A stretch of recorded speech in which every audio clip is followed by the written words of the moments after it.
ओम श्री गणेशाय नमः। अथ श्री गणेश कवचम्।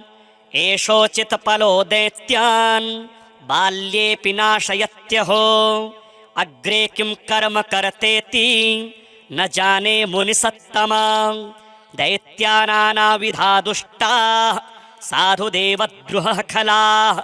अतोऽस्य कंठे किञ्चित् त्वं रक्षार्थं बद्धमर्हसि। मुनिरुवाच ध्यायेत् सिंहहतं विनायकममुं दिग्बाहुमाद्ये युगे। त्रेतायां तु मयूरवाहनममुं षड्बाहुकं सिद्धिदम्। द्वापारे तु गजाननं युगभुजं रक्ताङ्गरागं विभुं। तुर्ये तु द्विभुजं सिताङ्गरुचिरं सर्वार्थदं सर्वदा। विनायकः शिखां पातु परमात्मा परात्परः। अतिसुन्दरकायस्तु मस्तकं सुमहोत्कटः। ललाटं कश्यपः पातु भ्रुयुगं तु महोदरः। नयने भालचन्द्रस्तु गजास्यस्तोष्टपल्लवौ।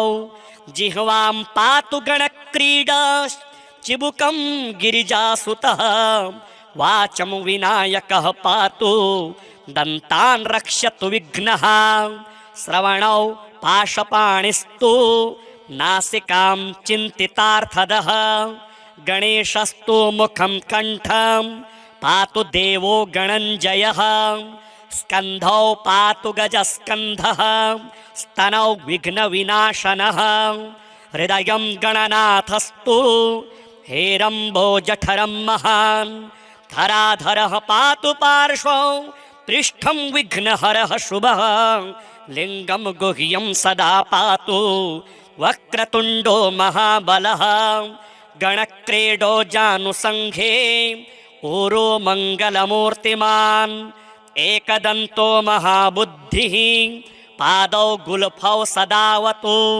क्षिप्रप्रसादनो बाहु पाणि आशाप्रपूरकः। अङ्गुलीश्च नखान् पातु पदमहस्तोरिनाशनः। सर्वाङ्गानि मयूरेषु विश्वव्यापी सदावतु। अनुक्तमपि यत् स्थानं धूम्रकेतुः सदावतु। आमोदस्त्वग्रतः पातु प्रमोदः पृष्ठतोऽवतु। प्राच्यां रक्षतु बुद्धीश आग्नेयां सिद्धिदायकः। दक्षिणास्यामुमापुत्रो नैऋत्यां तु गणेश्वरः। प्रतीच्यां विघ्नहर्ताव्याद् वायव्यां गजकर्णकः। कौबेर्यां निधिपः पाया ईशान्यामीशनन्दनः। दिवाव्यादेकदन्तस्तु रात्रौ सन्ध्यासु विघ्नहृतं। राक्षसासुरवेताल ग्रहभूता पिशाचतः। पाशाङ्कुशधरः पातु रजः सत्त्वतमः स्मृतिः। ज्ञानं धर्मं च लक्ष्मीं च लज्जां कीर्ति तथा कुलं। वपुर्धनं च धान्यं च गृहान् दारान् सुतान् सखीन्। सर्वायुधधरः पौत्रान् मयूरेशो वतात् सदा। कपिलो जादिकं पातु गजाश्वान् विकटोऽवतु। भूर्जपत्रे लिखित्वेदं यः कण्ठे धारयेत् सुधीः। न भयं जायते तस्य यक्षरक्षः पिशाचतः। त्रिसन्ध्यं जपते अस्तु वज्रसारतनुर्भवेत्। यात्राकाले पठेद्यस्तु निर्विघ्नेन फलं लभेत्। युद्धकाले पठेद्यस्तु विजयं चाप्नुयाद्द्रुतम्। मारणोच्चाटकाकर्षस्तम्भमोहनकर्मणि सप्तवारं जपेदेतद्दिनानामेकविंशतिं। तत्तत्फलमाप्नोति साधको नात्र संशयः। एकविंशतिवारं च पठेत्तावद्दिनानि नः। कारागृहगतं सद्यो राज्ञावध्यं च मोचयेत्। राजदर्शनवेलायां पठेदेतत्त्रिवारतः स्वराजसं वशं नीत्वा प्रकृतिश्च सभां जयेत्। इदं गणेशकवचं कश्यपेन समीरितं मुद्गलाय च तेनाथ माण्डव्याय महर्षये। मह्यं सप्राह कृपया कवचं सर्वसिद्धिदं न देयं भक्तिहीनाय देयं श्रद्धावते शुभं। यस्यानेन कृता रक्षा न बाधास्य भवेत् क्वचित् राक्षसासुरवेताल दैत्यदानवसम्भवा। एषोचित् फलो दैत्यान् बाल्येऽपि नाशयत्यहो अग्रे किं कर्म कर्तेति न जाने मुनिसत्तमा।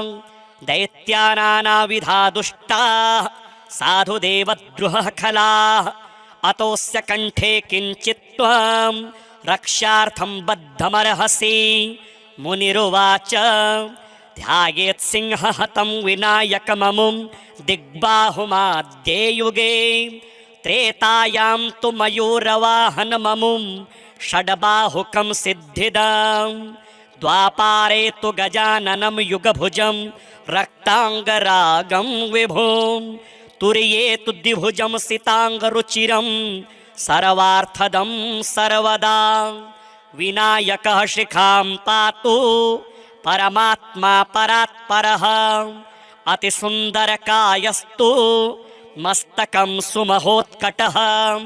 ललाटं कश्यपः पातु भ्रियुगं तु महोदरः। नयने भालचन्द्रस्तु गजास्यस्तोष्टपल्लवौ। जिह्वां पातु गणक्रीडा चिबुकं गिरिजासुतः। वाचं विनायकः पातु दन्तान् रक्षतु विघ्नः। श्रवणौ पाशपाणिस्तु नासिकां चिन्तितार्थदः। गणेशस्तु मुखं कण्ठं पातु देवो गणञ्जयः। स्कन्धौ पातु गजस्कन्धः स्तनौ विघ्नविनाशनः। हृदयं गणनाथस्तु हेरम्बोजठरं महान्। धराधरः पातु पार्श्वौ पृष्ठं विघ्नहरः शुभः। लिङ्गं गुह्यं सदा पातु वक्रतुण्डो महाबलः। गणक्रीडो जानुसङ्घे ऊरो मङ्गलमूर्तिमान्। एकदन्तो महाबुद्धिः पादौ गुल्फौ सदावतु। क्षिप्रप्रसादनो बाहु पाणि आशाप्रपूरकः। अङ्गुलीश्च नखान् पातु पदमहस्तोरिनाशनः।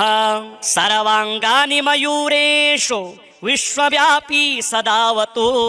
अनुक्तमपि यत् स्थानं धूम्रकेतुः सदावतु। आमोदस्त्वग्रतः पातु प्रमोदः पृष्ठतोऽवतु। प्राच्यां रक्षतु बुद्धीश आग्नेयां सिद्धिदायकः। दक्षिणास्यामुमापुत्रो नैऋत्यां तु गणेश्वरः। प्रतीच्यां विघ्नहर्ताव्याद् वायव्यां गजकर्णकः। कौबेर्यां निधिपः पाया ईशान्यामीशनन्दनः। दिवाव्यादेकदन्तस्तु रात्रौ सन्ध्यासु विघ्नहृतं। राक्षसासुरवेताल ग्रहभूता पिशाचतः। पाशाङ्कुशधरः पातु रजः सत्त्वतमः स्मृतिः। ज्ञानं धर्मं च लक्ष्मीं च लज्जां कीर्ति तथा कुलं।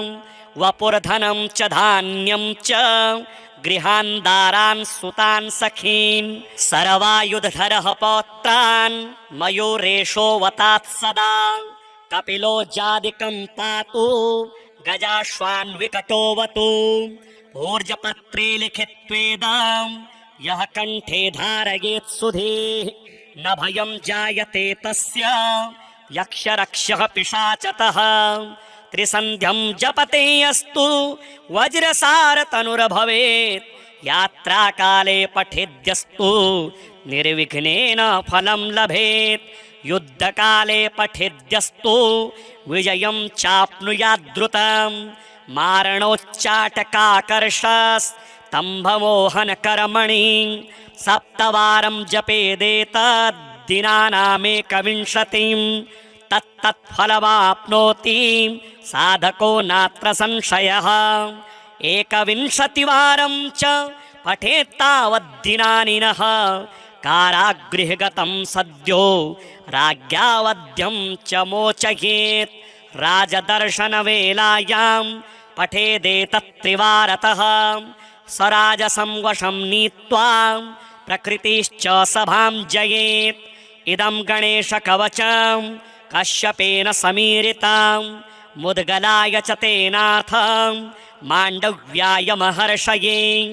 मह्यं सप्राह कृपया कवचं सर्वसिद्धिदं न देयं भक्तिहीनाय देयं श्रद्धावते शुभं।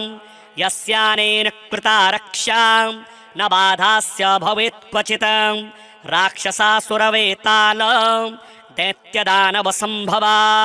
एषोचित्पलो दैत्यान् बाल्येऽपि नाशयत्यहो अग्रे किं कर्म कर्तेति न जाने मुनिसत्तमा।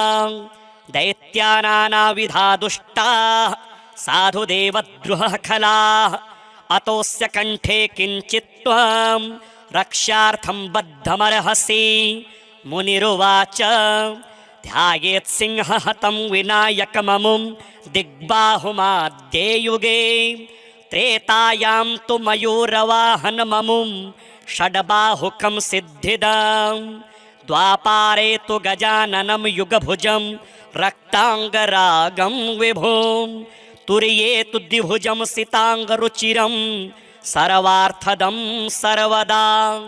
विनायकः शिखां पातु परमात्मा परात्परः अतिसुन्दरकायस्तु मस्तकं सुमहोत्कटः। ललाटं कश्यपः पातु भ्रेयुगं तो महोदरः। नयने भालचन्द्रस्तु गजास्यस्तोष्टपल्लवौ जिह्वां पातु गणक्रीडा चिबुकं गिरिजासुतः। वाचं विनायकः पातु दन्तान् रक्षतु विघ्नः। श्रवणौ पाशपाणिस्तु नासिकां चिन्तितार्थदः। गणेशस्तु मुखं कण्ठं पातु देवो गणञ्जयः। स्कन्धौ पातु गजस्कन्धः स्तनौ विघ्नविनाशनः। हृदयं गणनाथस्तु हेरम्बोजठरं महान्। धराधरः पातु पार्श्वौ पृष्ठं विघ्नहरः शुभः। लिङ्गं गुह्यं सदा पातु वक्रतुण्डो महाबलः। गणक्रीडो जानुसङ्घे ऊरो मङ्गलमूर्तिमान्। एकदन्तो महाबुद्धिः पादौ गुल्फौ सदावतु। क्षिप्रप्रसादनो बाहु पाणि आशाप्रपूरकः। अङ्गुलीश्च नखान् पातु पदमहस्तोरिनाशनः। सर्वाङ्गानि मयूरेषु विश्वव्यापी सदावतु। अनुक्तमपि यत् स्थानं धूम्रकेतुः सदावतु। आमोदस्त्वग्रतः पातु प्रमोदः पृष्ठतोऽवतु। प्राच्यां रक्षतु बुद्धीश आग्नेयां सिद्धिदायकः। दक्षिणास्यामुमापुत्रो नैऋत्यां तु गणेश्वरः। प्रतीच्यां विघ्नहर्ताव्याद् वायव्यां गजकर्णकः। कौबेर्यां निधिपः पाया ईशान्यामीशनन्दनः। दिवाव्यादेकदन्तस्तु रात्रौ सन्ध्यासु विघ्नहृतं। राक्षसासुरवेताल ग्रहभूता पिशाचतः। पाशाङ्कुशधरः पातु रजः सत्त्वतमः स्मृतिः। ज्ञानं धर्मं च लक्ष्मीं च लज्जां कीर्ति तथा कुलं। वपुर्धनं च धान्यं च गृहान् दारान् सुतान् सखीन्। सर्वायुधधरः पौत्रान् मयूरेशो वतात् सदा। कपिलो जादिकं पातु गजाश्वान् विकटोऽवतु। ऊर्जपत्रे लिखित्वेदं यः कंठे धारयेत् सुधीः न भयं जायते तस्य यक्षरक्षः पिशाचतः त्रिसन्ध्यं जपते अस्तु वज्रसारतनुर्भवेत् यात्राकाले पठेद्यस्तु निर्विघ्नेन फलं लभेत् युद्धकाले पठेद्यस्तु विजयं चाप्नुयाद्रुतं मारणोच्चाटकाकर्षस्तम्भमोहनकर्मणि सप्तवारं जपेदेतद्दिनानामेकविंशतिं तत्तत्फलमाप्नोति साधको नात्र संशयः एकविंशतिवारं च पठेत्तावद्दिनानि नः कारागृहगतं सद्यो राज्ञावध्यं च मोचयेत् राजदर्शनवेलायां पठेदेतत्त्रिवारतः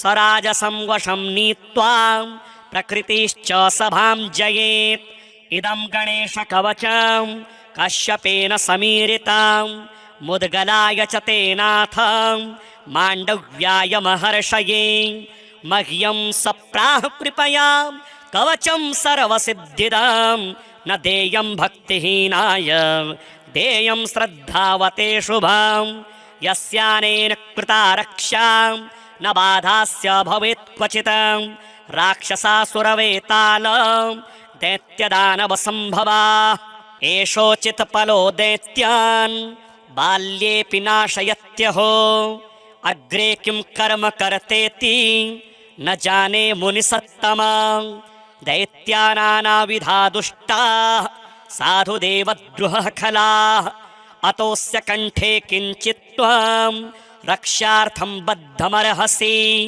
मुनिरुवाच ध्यायेत् सिंहहतं विनायकममुं दिग्बाहुमाद्ये युगे त्रेतायां तु मयूरवाहनममुं षड्बाहुकं सिद्धिदं द्वापारे तु गजाननं युगभुजं रक्ताङ्गरागं विभुं तुर्ये तु द्विभुजं सिताङ्गरुचिरं सर्वार्थदं सर्वदा विनायकः शिखां पातु परमात्मा परात्परः अतिसुन्दरकायस्तु मस्तकं सुमहोत्कटः ललाटं कश्यपः पातु भ्रुयुगं तु महोदरः नयने भालचन्द्रस्तु गजास्यस्तोष्टपल्लवौ जिह्वां पातु गणक्रीडा चिबुकं गिरिजासुतः वाचं विनायकः पातु दन्तान् रक्षतु विघ्नः श्रवणौ पाशपाणिस्तु नासिकां चिन्तितार्थदः गणेशस्तु मुखं कण्ठं पातु देवो गणञ्जयः स्कन्धौ पातु गजस्कन्धः स्तनौ विघ्नविनाशनः हृदयं गणनाथस्तु हेरम्बोजठरं महान् धराधरः पातु पार्श्वौ पृष्ठं विघ्नहरः शुभः लिङ्गं गुह्यं सदा पातु वक्रतुण्डो महाबलः गणक्रीडो जानुसङ्घे ऊरो मङ्गलमूर्तिमान् एकदन्तो महाबुद्धिः पादौ गुल्फौ सदावतु क्षिप्रप्रसादनो बाहु पाणि आशाप्रपूरकः अङ्गुलीश्च नखान् पातु पदमहस्तोरिनाशनः सर्वाङ्गानि मयूरेषु विश्वव्यापी सदावतु अनुक्तमपि यत् स्थानं धूम्रकेतुः सदावतु आमोदस्त्वग्रतः पातु प्रमोदः पृष्ठतोऽवतु प्राच्यां रक्षतु बुद्धीशाम् आग्नेयां सिद्धिदायकः दक्षिणास्यामुमापुत्रो नैऋत्यां तु गणेश्वरः प्रतीच्यां विघ्नहर्ताव्याद् वायव्यां गजकर्णकः कौबेर्यां निधिपः पाया दीशान्यामीशनन्दनः दिवाव्यादेकदन्तस्तु रात्रौ सन्ध्यासु विघ्नहृत राक्षसासुरवेताल ग्रहभूता पिशाचतः पाशाङ्कुशधरः पातु रजः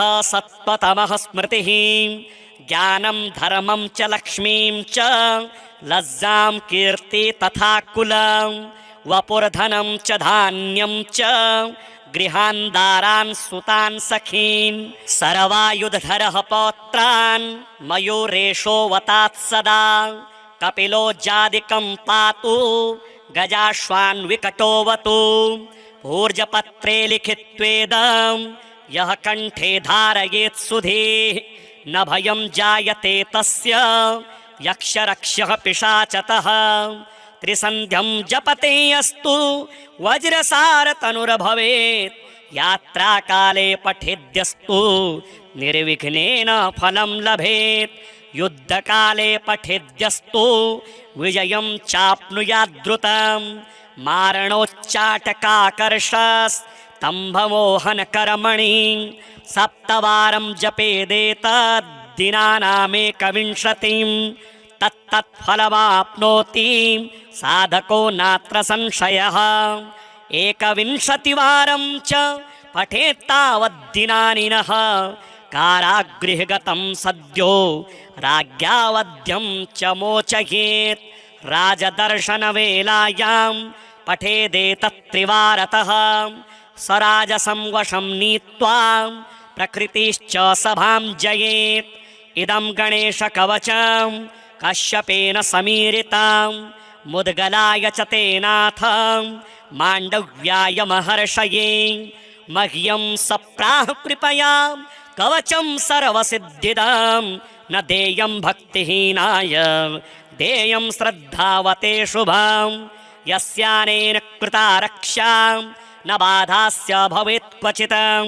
राक्षसासुरवेतालं दैत्यदानवसम्भवा एषोचित् फलो दैत्यान् बाल्येऽपि नाशयत्यहो अग्रे किं कर्म कर्तेति न जाने मुनिसत्तमा दैत्यानानाविधा दुष्टाः साधुदेवद्रुहः खलाः अतोऽस्य कण्ठे किञ्चित् त्वं रक्षार्थं बद्धमर्हसि मुनिरुवाच ध्यायेत् सिंहहतं विनायकममुं दिग्बाहुमाद्ये युगे त्रेतायां तु मयूरवाहनममुं षड्बाहुकं सिद्धिदं द्वापारे तु गजाननं युगभुजं रक्ताङ्गरागं विभुं तुर्ये तु द्विभुजं सिताङ्गरुचिरं सर्वार्थदं सर्वदा विनायकः शिखां पातु परमात्मा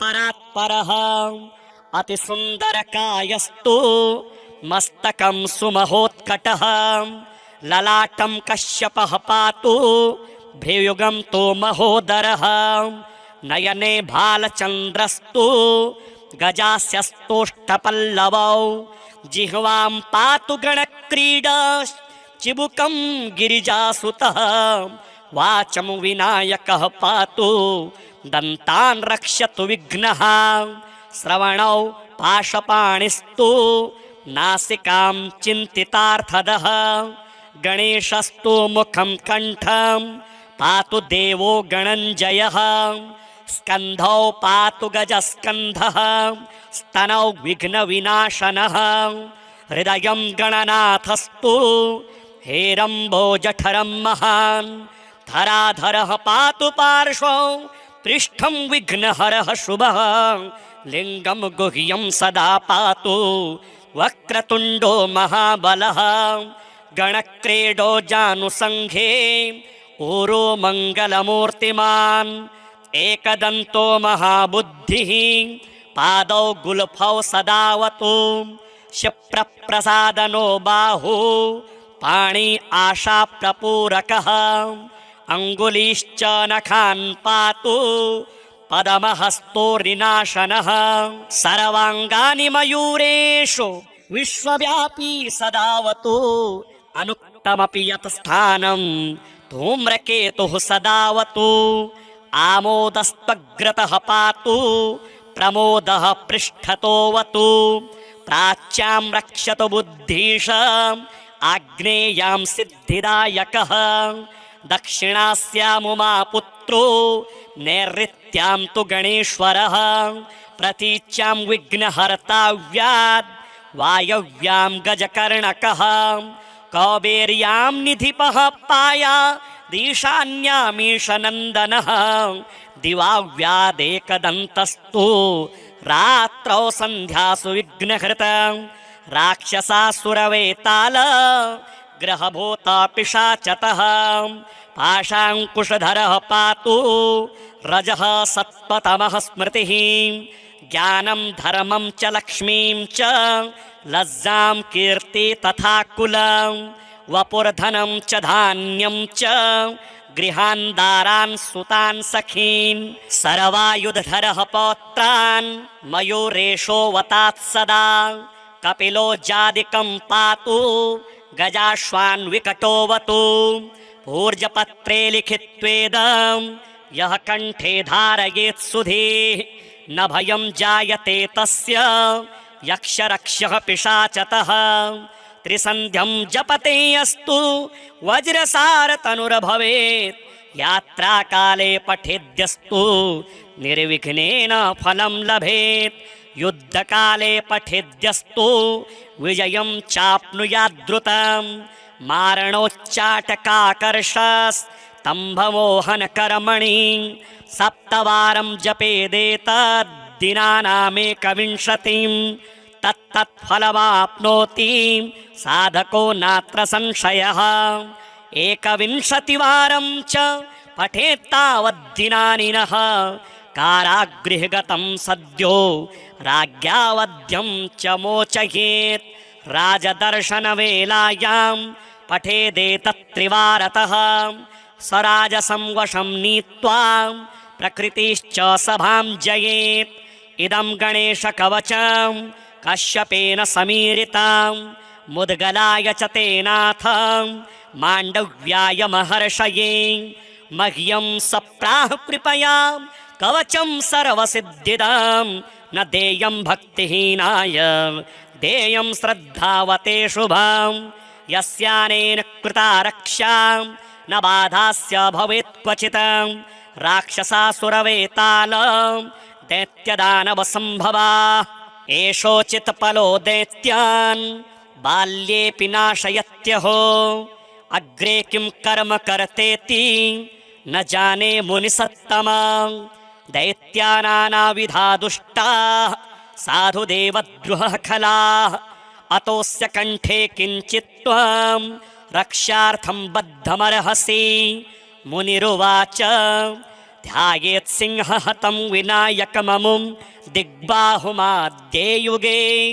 त्रेतायां तु मयूरवाहनममुं षड्बाहुकं सिद्धिदं द्वापारे तु गजाननं युगभुजं रक्ताङ्गरागं विभुं तुर्ये तु द्विभुजं सिताङ्गरुचिरं सर्वार्थदं सर्वदा विनायकः शिखां पातु परमात्मा परात्परः अतिसुन्दरकायस्तु मस्तकं सुमहोत्कटः ललाटं कश्यपः पातु भ्रियुगं तु महोदरः नयने भालचन्द्रस्तु गजास्यस्तोष्टपल्लवौ जिह्वां पातु गणक्रीडा चिबुकं गिरिजासुतः वाचं विनायकः पातु दन्तान् रक्षतु विघ्नः श्रवणौ पाशपाणिस्तु नासिकां चिन्तितार्थदः गणेशस्तु मुखं कण्ठं पातु देवो गणञ्जयः स्कन्धौ पातु गजस्कन्धः स्तनौ विघ्नविनाशनः हृदयं गणनाथस्तु हेरम्बोजठरं महान् धराधरः पातु पार्श्वौ पृष्ठं विघ्नहरः शुभः लिङ्गं गुह्यं सदा पातु वक्रतुण्डो महाबलः गणक्रीडो जानुसङ्घे ऊरो मङ्गलमूर्तिमान् एकदन्तो महाबुद्धिः पादौ गुल्फौ सदावतु क्षिप्रप्रसादनो बाहु पाणि आशाप्रपूरकः अङ्गुलीश्च नखान् पातु पदमहस्तोर्निनाशनः सर्वाङ्गानि मयूरेषु विश्वव्यापी सदावतु अनुक्तमपि यतस्थानं धूम्रकेतुः सदावतु आमोदस्त्वग्रतः पातु प्रमोदः पृष्ठतोऽवतु प्राच्यां रक्षतु बुद्धीशाम् आग्नेयां सिद्धिदायकः दक्षिणास्यामुमा पुत्रो नैऋत्यां तु गणेश्वरः प्रतीच्यां विघ्नहर्ताव्याद् वायव्यां गजकर्णकः कौबेर्यां निधिपः पाया ईशान्यामीशनन्दनः दिवाव्यादेकदन्तस्तु रात्रौ सन्ध्यासु विघ्नहृतं राक्षसासुरवेताल ग्रहभूता पिशाचतः पाशाङ्कुशधरः पातु रजः सत्त्वतमः स्मृतिः ज्ञानं धर्मं च लक्ष्मीं च लज्जां कीर्ति तथा कुलं वपुर्धनं च धान्यं च गृहान् दारान् सुतान् सखीन् सर्वायुधधरः पौत्रान् मयूरेशोऽवतात् सदा कपिलो जादिकं पातु गजाश्वान् विकटोऽवतु ऊर्जपत्रे लिखित्वेदं यः कण्ठे धारयेत् सुधीः न भयं जायते तस्य यक्षरक्षः पिशाचतः त्रिसन्ध्यं जपते अस्तु वज्रसारतनुर्भवेत् यात्राकाले पठेद्यस्तु निर्विघ्नेन फलं लभेत् युद्धकाले पठेद्यस्तु विजयं चाप्नुयाद्रुतं मारणोच्चाटकाकर्षस्तम्भमोहनकर्मणि सप्तवारं जपेदेतद्दिनानामेकविंशतिं तत्तत्फलमाप्नोति साधको नात्र संशयः एकविंशतिवारं च पठेत्तावद्दिनानि नः कारागृहगतं सद्यो राज्ञावध्यं च मोचयेत् राजदर्शनवेलायां पठेदेतत्त्रिवारतः स्वराजसं वशं नीत्वा प्रकृतिश्च सभां जयेत् इदं गणेशकवचं कश्यपेन समीरितां मुद्गलाय च तेनाथ माण्डव्याय महर्षये मह्यं सप्राह कृपया कवचं सर्वसिद्धिदां न देयं भक्तिहीनाय देयं श्रद्धावते शुभां यस्यानेन कृता रक्षा न बाधास्य भवेत् क्वचित् राक्षसासुरवेताल दैत्यदानवसम्भवा एषोचित् पलो दैत्यान् बाल्येऽपि नाशयत्यहो अग्रे किं कर्म कर्तेति न जाने मुनिसत्तमा दैत्यानानाविधा दुष्टाः साधुदेवद्रुहः खलाः अतोऽस्य कण्ठे किञ्चित् त्वं रक्षार्थं बद्धमर्हसि मुनिरुवाच ध्यायेत् सिंहहतं विनायकममुं दिग्बाहुमाद्ये युगे त्रेतायां तु मयूरवाहनममुं षड्बाहुकं सिद्धिदां द्वापारे तु गजाननं युगभुजं रक्ताङ्गरागं विभुं तुर्ये तु द्विभुजं सिताङ्गरुचिरं सर्वार्थदं सर्वदा विनायकः शिखां पातु परमात्मा परात्परः अतिसुन्दरकायस्तु मस्तकं सुमहोत्कटः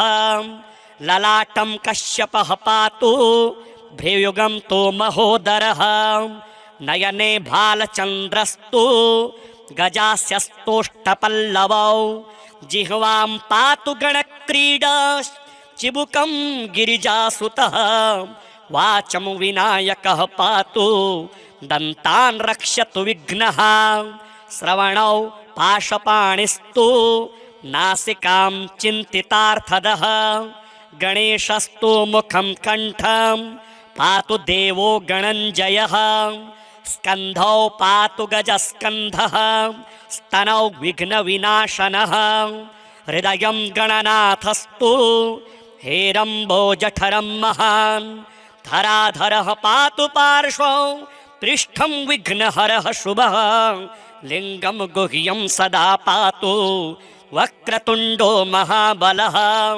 गणक्रीडो जानुसङ्घे ऊरो मङ्गलमूर्तिमान् एकदन्तो महाबुद्धिः पादौ गुल्फौ सदावतु क्षिप्रप्रसादनो बाहु पाणि आशाप्रपूरकः अङ्गुलीश्च नखान् पातु पदमहस्तोरिनाशनः सर्वाङ्गानि मयूरेषु विश्वव्यापी सदावतु अनुक्तमपि यत् स्थानं धूम्रकेतुः सदावतु आमोदस्त्वग्रतः पातु प्रमोदः पृष्ठतोऽवतु प्राच्यां रक्षतु बुद्धीश आग्नेयां सिद्धिदायकः दक्षिणास्यामुमापुत्रो नैऋत्यां तु गणेश्वरः प्रतीच्यां विघ्नहर्ताव्याद् वायव्यां गजकर्णकः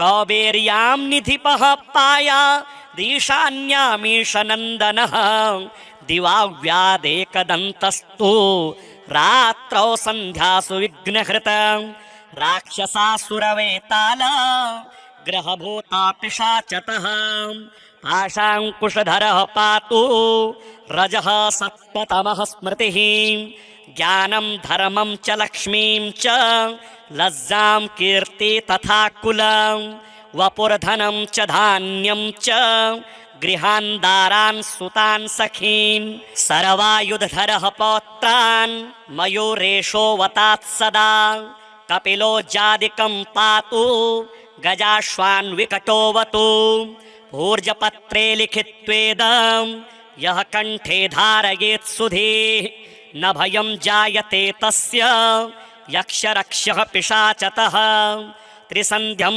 जपते अस्तु वज्रसारतनुर्भवेत् यात्राकाले पठेद्यस्तु निर्विघ्नेन फलं लभेत् युद्धकाले पठेद्यस्तु विजयं चाप्नुयाद्रुतं मारणोच्चाटकाकर्षस्तम्भमोहनकर्मणि सप्तवारं जपेदेतद्दिनानामेकविंशतिं तत्तत्फलमाप्नोति साधको नात्र संशयः एकविंशतिवारं च पठेत्तावद्दिनानि नः कारागृहगतं सद्यो राज्ञावध्यं च मोचयेत् राजदर्शनवेलायां पठेदेतत्त्रिवारतः स्वराजसं वशं नीत्वा प्रकृतिश्च सभां जयेत् इदं गणेशकवचं कश्यपेन समीरितं मुद्गलाय च तेनाथ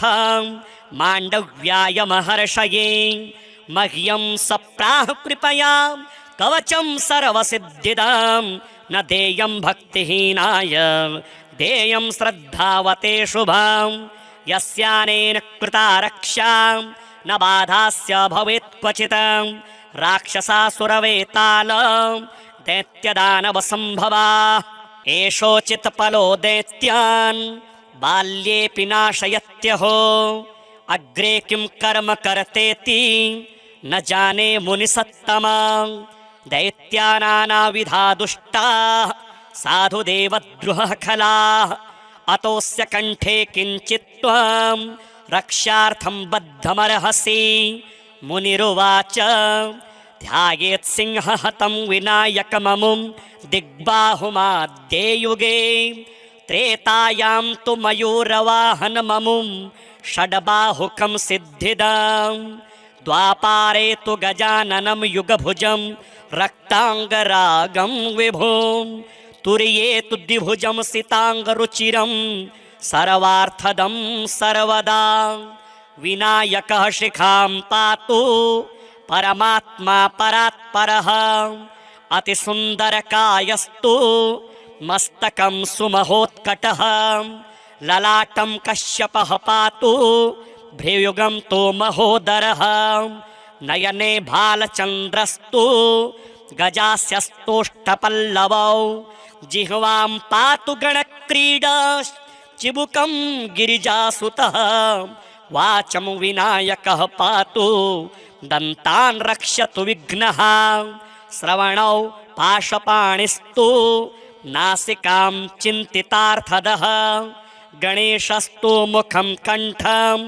पातु देवो गणञ्जयः स्कन्धौ पातु गजस्कन्धः स्तनौ विघ्नविनाशनः हृदयं गणनाथस्तु हेरम्बोजठरं महान् धराधरः पातु पार्श्वौ पृष्ठं विघ्नहरः शुभः लिङ्गं गुह्यं सदा पातु वक्रतुण्डो महाबलः गणक्रीडो जानुसङ्घे ऊरो मङ्गलमूर्तिमान् एकदन्तो महाबुद्धिः पादौ गुल्फौ सदावतु क्षिप्रप्रसादनो बाहु पाणि आशाप्रपूरकः अङ्गुलीश्च नखान् पातु पदमहस्तोरिनाशनः सर्वाङ्गानि मयूरेषु विश्वव्यापी सदावतु अनुक्तमपि यतस्थानं धूम्रकेतुः सदावतु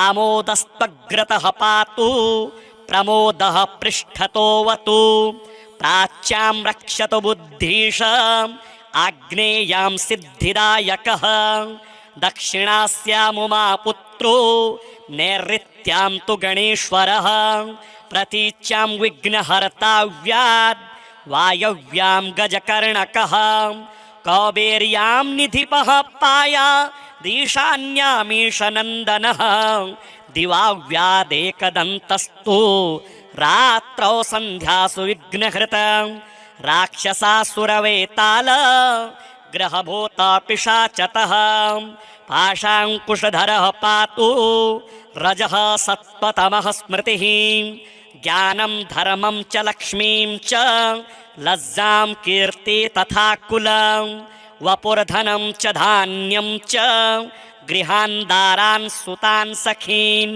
सर्वायुधधरः पौत्रान् मयूरेशो वतात् सदा कपिलो जादिकं पातु गजाश्वान् विकटोऽवतु भूर्जपत्रे लिखित्वेदं यः कण्ठे धारयेत् सुधीः न भयं जायते तस्य यक्षरक्षः पिशाचतः त्रिसन्ध्यं जपते अस्तु वज्रसारतनुर्भवेत् यात्राकाले पठेद्यस्तु निर्विघ्नेन फलं लभेत् युद्धकाले पठेद्यस्तु विजयं चाप्नुयाद्रुतं मारणोच्चाटकाकर्षस्तम्भमोहनकर्मणि सप्तवारं जपेदेतद्दिनानामेकविंशतिं तत्तत्फलमाप्नोति साधको नात्र संशयः एकविंशतिवारं च पठेत्तावद्दिनानि नः कारागृहगतं सद्यो राज्ञावध्यं च मोचयेत् राजदर्शनवेलायां पठेदेतत्त्रिवारतः स्वराजसं वशं नीत्वा प्रकृतिश्च सभां जयेत् इदं गणेशकवचं कश्यपेन समीरितं मुद्गलाय च तेनाथ माण्डव्याय महर्षये मह्यं सप्राह कृपया कवचं सर्वसिद्धिदं न देयं भक्तिहीनाय देयं श्रद्धावते शुभं यस्यानेन कृता रक्षा न बाधास्य भवेत् क्वचित् राक्षसासुरवेताल दैत्यदानवसम्भवा एषोचित्फलो दैत्यान् बाल्येऽपि नाशयत्यहो अग्रे किं कर्म कर्तेति न जाने मुनिसत्तमा दैत्यानानाविधा दुष्टाः साधुदेवद्रुहः खलाः अतोऽस्य कण्ठे किञ्चित् त्वं रक्षार्थं बद्धमर्हसि मुनिरुवाच ध्यायेत् सिंहहतं विनायकममुं दिग्बाहुमाद्ये युगे त्रेतायां तु मयूरवाहनममुं षड्बाहुकं सिद्धिदं द्वापारे तु गजाननं युगभुजं रक्ताङ्गरागं विभुं तुर्ये तु द्विभुजं सिताङ्गरुचिरं सर्वार्थदं सर्वदा विनायकः शिखां पातु परमात्मा परात्परः अतिसुन्दरकायस्तु मस्तकं सुमहोत्कटः ललाटं कश्यपः पातु भ्रुयुगं तो महोदरः नयने भालचन्द्रस्तु गजास्यस्तोष्ठपल्लवौ जिह्वां पातु गणक्रीडा चिबुकं गिरिजासुतः वाचं विनायकः पातु दन्तान् रक्षतु विघ्नः श्रवणौ पाशपाणिस्तु नासिकां चिन्तितार्थदः गणेशस्तु मुखं कण्ठं पातु देवो गणञ्जयः स्कन्धौ पातु गजस्कन्धः स्तनौ विघ्नविनाशनः हृदयं गणनाथस्तु हेरम्बोजठरं महान् धराधरः पातु पार्श्वौ पृष्ठं विघ्नहरः शुभः लिङ्गं गुह्यं सदा पातु वक्रतुण्डो महाबलः गणक्रीडो जानुसङ्घे ऊरो मङ्गलमूर्तिमान् एकदन्तो महाबुद्धिः पादौ गुल्फौ सदावतु क्षिप्रप्रसादनो बाहु पाणि आशाप्रपूरकः अङ्गुलीश्च नखान् पातु पदमहस्तोरिनाशनः सर्वाङ्गानि मयूरेषु विश्वव्यापी सदावतु अनुक्तमपि यत् स्थानं धूम्रकेतुः सदावतु आमोदस्त्वग्रतः पातु प्रमोदः पृष्ठतोऽवतु प्राच्यां रक्षतु बुद्धीश आग्नेयां सिद्धिदायकः दक्षिणास्यामुमा पुत्रो नैऋत्यां तु गणेश्वरः प्रतीच्यां विघ्नहर्ताव्याद् वायव्यां गजकर्णकः कौबेर्यां निधिपः पाया ईशान्यामीशनन्दनः दिवाव्यादेकदन्तस्तु रात्रौ सन्ध्यासु विघ्नहृतं राक्षसासुरवेताल ग्रहभूतापिशाचतः पाशाङ्कुशधरः पातु रजः सत्त्वतमः स्मृतिः ज्ञानं धर्मं च लक्ष्मीं च लज्जां कीर्ति तथा कुलं वपुर्धनं च धान्यं च गृहान्दारान् सुतान् सखीन् सर्वायुधधरः पौत्रान् मयूरेशो वतात् सदा कपिलो जादिकं पातु गजाश्वान् विकटोऽवतु भूर्जपत्रे लिखित्वेदं यः कण्ठे धारयेत् सुधीः न भयं जायते तस्य यक्षरक्षः पिशाचतः त्रिसन्ध्यं जपते अस्तु वज्रसारतनुर्भवेत् यात्राकाले पठेद्यस्तु निर्विघ्नेन फलं लभेत् युद्धकाले पठेद्यस्तु विजयं चाप्नुयाद्रुतं मारणोच्चाटकाकर्षस्तम्भमोहनकर्मणि सप्तवारं जपेदेतद्दिनानामेकविंशतिं तत्तत्फलमाप्नोति साधको नात्र संशयः एकविंशतिवारं च पठेत्तावद्दिनानि नः कारागृहगतं सद्यो राज्ञावध्यं च मोचयेत् राजदर्शनवेलायां पठेदेतत्त्रिवारतः स्वराजसं वशं नीत्वा प्रकृतिश्च सभां जयेत् इदं गणेशकवचं कश्यपेन समीरितं मुद्गलाय च तेनाथ माण्डव्याय महर्षये मह्यं सप्राह कृपया कवचं सर्वसिद्धिदं न देयं भक्तिहीनाय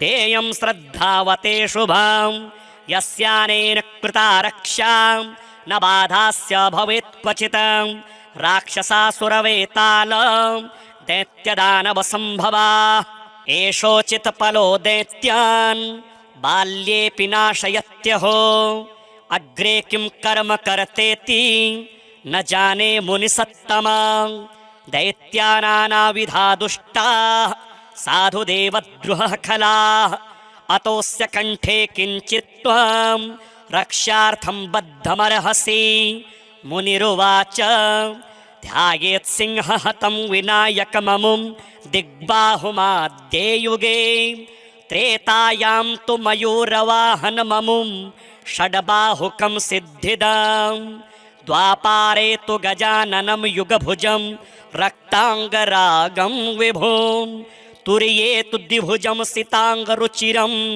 सर्वार्थदं सर्वदा विनायकः शिखां पातु परमात्मा परात्परः अतिसुन्दरकायस्तु मस्तकं सुमहोत्कटः ललाटं कश्यपः पातु भ्रुयुगं तु महोदरः नयने भालचन्द्रस्तु गजास्यस्तोष्ठपल्लवौ जिह्वां पातु गणक्रीडा चिबुकं गिरिजासुतः वाचं विनायकः पातु दन्तान् रक्षतु विघ्नः श्रवणौ पाशपाणिस्तु नासिकां चिन्तितार्थदः गणेशस्तु मुखं कण्ठं पातु देवो गणञ्जयः स्कन्धौ पातु गजस्कन्धः स्तनौ विघ्नविनाशनः हृदयं गणनाथस्तु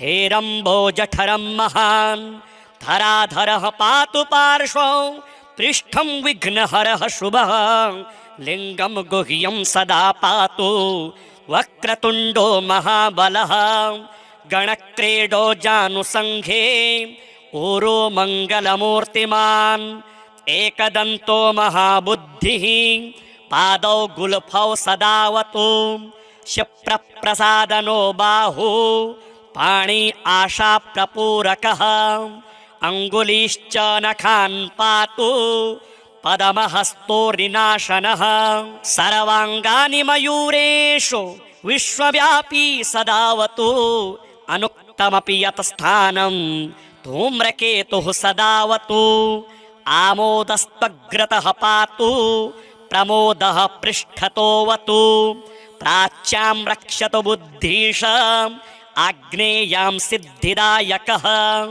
दक्षिणास्यामुमा पुत्रो नैऋत्यां तु गणेश्वरः प्रतीच्यां विघ्नहर्ताव्याद् वायव्यां गजकर्णकः कौबेर्यां निधिपः पाया ईशान्यामीशनन्दनः दिवाव्यादेकदन्तस्तु रात्रौ सन्ध्यासु विघ्नहृतं राक्षसासुरवेताल ग्रहभूता पिशाचतः पाशाङ्कुशधरः पातु रजः सत्त्वतमः स्मृतिः ज्ञानं धर्मं च लक्ष्मीं च लज्जां कीर्ति तथा कुलं वपुर्धनं च धान्यं च गृहान्दारान् सुतान् सखीन् सर्वायुधधरः पौत्रान् मयूरेशो वतात् सदा कपिलो जादिकं पातु गजाश्वान् विकटोऽवतु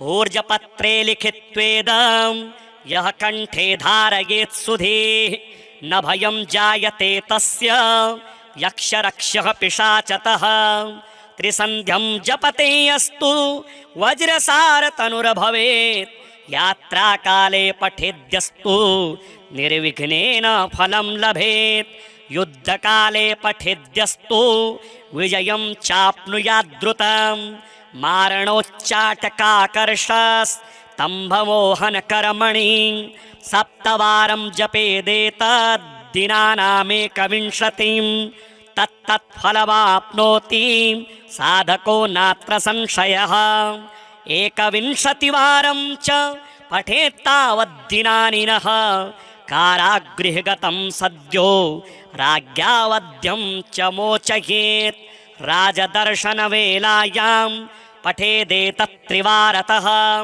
स्वराजसं वशं नीत्वा प्रकृतिश्च सभां जयेत् इदं गणेशकवचं कश्यपेन समीरितं मुद्गलाय च तेनाथ माण्डव्याय महर्षये मह्यं सप्राह कृपया कवचं सर्वसिद्धिदं न देयं भक्तिहीनाय देयं श्रद्धावते शुभं यस्यानेन कृता रक्षा न बाधास्य भवेत् क्वचित् राक्षसासुरवेताल दैत्यदानवसम्भवाः एषोचित्पलो दैत्यान् बाल्येऽपि नाशयत्यहो अग्रे किं कर्म कर्तेति न जाने मुनिसत्तमा दैत्यानानाविधा दुष्टाः साधुदेवद्रुहः खलाः अतोऽस्य कण्ठे किञ्चित् त्वां रक्ष्यार्थं बद्धमर्हसि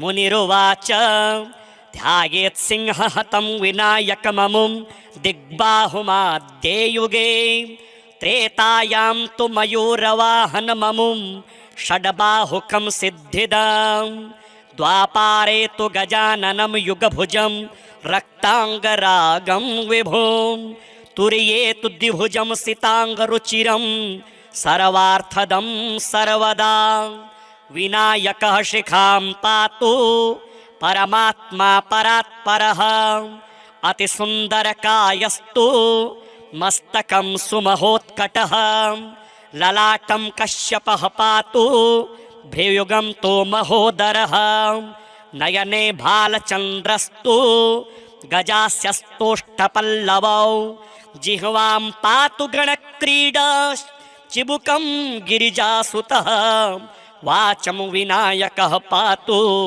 दन्तान् रक्षतु विघ्नः श्रवणौ पाशपाणिस्तु नासिकां चिन्तितार्थदः गणेशस्तु मुखं कण्ठं पातु देवो गणञ्जयः स्कन्धौ पातु गजस्कन्धः स्तनौ विघ्नविनाशनः हृदयं गणनाथस्तु हेरम्बोजठरं महान् धराधरः पातु पार्श्वौ पृष्ठं विघ्नहरः शुभः लिङ्गं गुह्यं सदा पातु वक्रतुण्डो महाबलः गणक्रीडो जानुसङ्घे ऊरो मङ्गलमूर्तिमान् एकदन्तो महाबुद्धिः पादौ गुल्फौ सदावतु क्षिप्रप्रसादनो बाहु पाणि आशाप्रपूरकः अङ्गुलीश्च नखान् पातु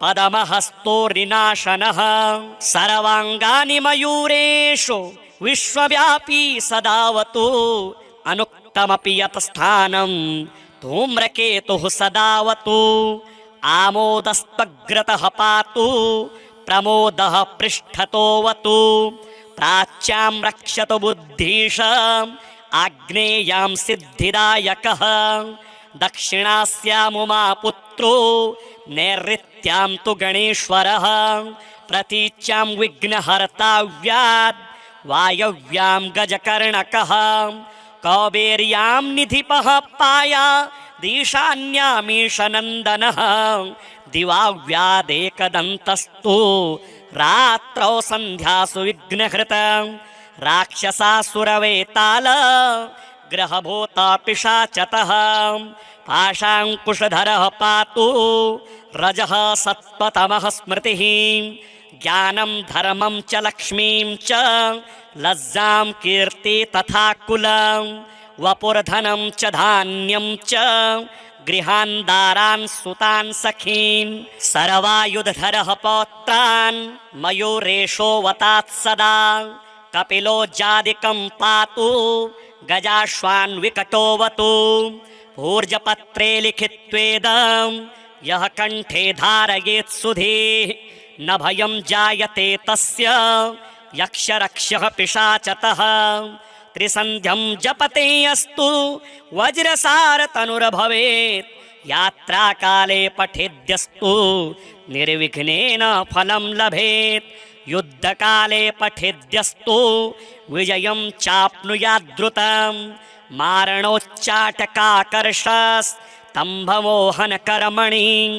सप्तवारं जपेदेतद्दिनानामेकविंशतिं तत्तत्फलमाप्नोति साधको नात्र संशयः 21वारं च पठेत्तावद्दिनानि नः कारागृहगतं सद्यो राज्ञावध्यं च मोचयेत् राजदर्शनवेलायां पठेदेतत्त्रिवारतः स्वराजसं वशं नीत्वा प्रकृतिश्च सभां जयेत् इदं गणेशकवचं कश्यपेन समीरितं मुद्गलाय च तेनाथ माण्डव्याय महर्षये मह्यं सप्राह कृपया कवचं सर्वसिद्धिदां न देयं भक्तिहीनाय देयं श्रद्धावते शुभां यस्यानेन कृता रक्षा न बाधास्य भवेत् क्वचित् राक्षसासुरवेताल दैत्यदानवसम्भवा